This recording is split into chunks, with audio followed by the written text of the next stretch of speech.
Hi friends, అందరూ ఎలా ఉన్నారు? బాగున్నారా? ఈ మినీ బ్లాగ్ వచ్చేసి పన్నీర్ వెజిటబుల్ ఫ్రైడ్ రైస్ చేశాను. ఆ రోజు Sunday mummy daddy non veg తెచ్చుకున్నారు. నేను అక్క నాన్ వెజ్ తిన్నాం కాబట్టి vegetable fried rice paneer waste చేశాను అనమాట.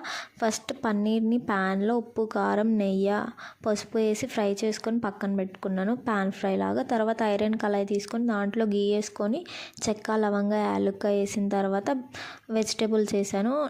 అది మీ ఆప్షన్, మీకు నచ్చినవి వేసుకోవచ్చు. నేనైతే ఇక్కడ బీన్స్, ఉల్లిపాయ, బంగాళదుంప, క్యారెట్, క్యాప్సికమ్, ఒక పచ్చిమిర్చి వేసి బాగా ఫ్రై అయిన తర్వాత అల్లం వెల్లుల్లి పేస్ట్ వేసి అల్లం వెల్లుల్లి పేస్ట్ మొత్తం కలిసిపోయేలా కలిపేసిన తర్వాత ముక్కలు చిన్న చిన్న పీసెస్గా కోసాను కదండి, చాలా త్వరగా మగ్గిపోతే.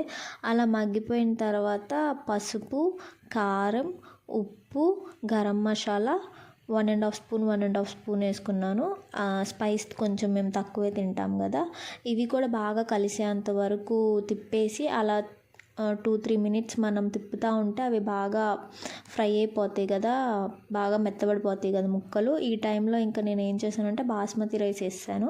ప్యారలల్లీ బాస్మతి రైస్ కూడా ఉడకపెట్టేసుకున్నాను కాబట్టి. దాని తర్వాత లాస్ట్లో పన్నీరు కొత్తిమీర వేసుకొని రైతా నంచుకొని తింటే సూపర్ ఉంటుంది గాయస్. ఈసారి ఎప్పుడన్నా ట్రై చేయండి. సబ్స్క్రైబ్ చేయండి friends. Like, share, subscribe. Thank you for watching.